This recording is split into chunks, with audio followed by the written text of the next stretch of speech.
Dolynny TV, ladies and gentlemen. Good evening and welcome back to another edition of Edmonton Oilers Post Games here on the channel.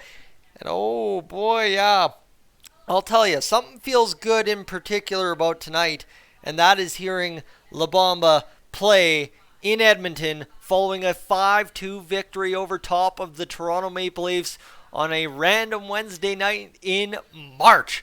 We are into March, friends. This is the first video following the month of February here on Dolynny TV, and I just want to say a quick thank you to everybody that's tuned into the channel over the past month and all throughout the season, but February in particular, as February is the best month on record here on Dolynny TV. For those of you watching on the live stream right now as I'm recording this, my apologies that you're going to see this again, but before we get going too far into the video, housekeeping notes first. Please, if you're new to the channel, consider hitting that subscribe button. We are closing in on 11,000 subscribers like mad. We're 25 away at the start of the live stream. Love to have you aboard. All right, enough time wasted on that. We're a $1.08 into the post game, and all you know is the Oilers won 5-2. Well, let me tell you, I watched 25 minutes of this hockey game. So take everything I'm about to say with a grain of salt, because I, for most of this game, was either driving or getting a massage, and while I was driving, I was calling people back that called me while I was getting a massage. Business is business. Anyway, friends, the Oilers played 60 minutes. That is my takeaway from this hockey game so far tonight, is that the Oilers indeed did play 60 minutes of hockey against the Toronto Maple Leafs, and when the Oilers play 60 minutes of hockey on a given night, they usually, most times, definitely win. And that's where we find ourselves in this 5-2 victory tonight over top of the Toronto Maple Leafs. Stuart Skinner looked good in what I saw, so I don't mind seeing that. It's a good time to see Mr. Stuart Skinner do what he did tonight. Obviously for the Oilers, it's a big game as well because they get to 74 points and they are, at time being right now, at time of recording, 2 points away from being tied for the Pacific Division lead. So don't mind me at all. That's pretty impactful there for sure. And let me see if we can't find some ways to get things going. It looks like my computer just went out on that. So let me clear that off there. And there we go. We should be good to go. And for some reason now, I've got that going and my TV glitched out. So give me a sec. Sorry. Doing it live is kind of the problem tonight. But the Oilers put up 5 goals on the Toronto Maple Leafs. I think you've heard me yammer on long enough. Let's go recap everybody who scored for our Edmonton Oilers. I do want to make mention that Ryan Nugent-Hopkins had a fight tonight, and it was a beauty in defense of Kailer Yamamoto, who got sat down by Justin Holl in behind the Maple Leafs net late in the third period. So the scoring summary is Connor McDavid 2 goals, because that's just the way it goes in the past 4 games. Connor McDavid, though, did actually start off our scoring tonight. 51st goal of the season from Leon Draisaitl and Ryan Nugent-Hopkins on the power play. You'll love to see it because it's a big get for the Oilers. Draisaitl gets his 54th assist. Nuge gets his 45th assist. So both those guys continue to have great seasons.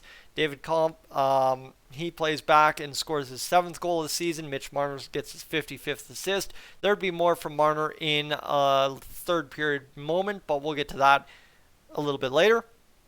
Connor McDavid follows up about a minute later after the conf goal to get it going to 2-1 for the Oilers. His second of the night from Klim Kostin's 7th assist of the season. Zach Hyman's 42nd assist of the year gets him up to, what was that? 70 points. And then moments later, about 4 minutes later, he would get goal number 29 to put him over 70 on the season with Mattias Ekholm, who had, from all accounts, a fantastic game in his debut and played just about 20 minutes tonight.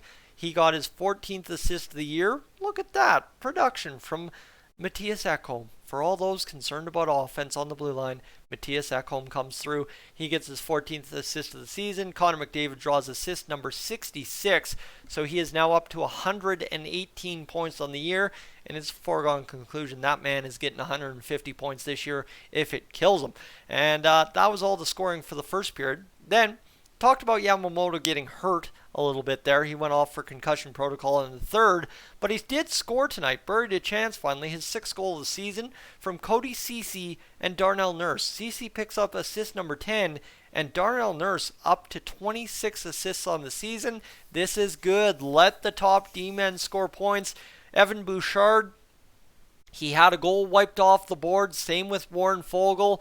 Shady refereeing, whatever you want to call it, ends up costing the Oilers a little bit on 2 goals that could have made this one 7-1, 8-1, 7-2, 8-2, whatever you want to say. But I'm not going to be at all too concerned about that when we win a solid hockey game 5-2. And Klim Kostin has 2 points in this hockey game, now up to 17 on the season. The best move prior to yesterday from Mr. Ken Holland building this team in season. And then Ryan McLeod, Warren Foegele pick up assist. McLeod picks up assist number 9. Warren Foegele, who's on a little bit of a heater, 6 points in his last 7 games, picks up his 7th assist of the year. Mitch Marner, as I did mention, there was more from him in the third. A minute in, making it interesting, scoring on the power play. Talking about that shady refereeing, that penalty against McDavid that negated Bouchard's goal creates a power play goal for Marner. Morgan Riley, Austin Matthews score the goals, and that is your story right there. The shots finished 32-28 for the Edmonton Oilers, 22-20 the hits, and it was physical. I mean, there were some nice hits in that 25 minutes I watched. The Leafs, they got us in the face-off dot, but 35-25, you know what, if you win 5-2, it's whatever. And both power plays go 1 for 3. Like I said, Nuge did have that fight, and the Oilers, they coughed up the puck quite a few times tonight, but they also took the puck away from the Leafs. Almost double the times the Leafs did, 12-5, and the block shots were pretty much dead even tonight.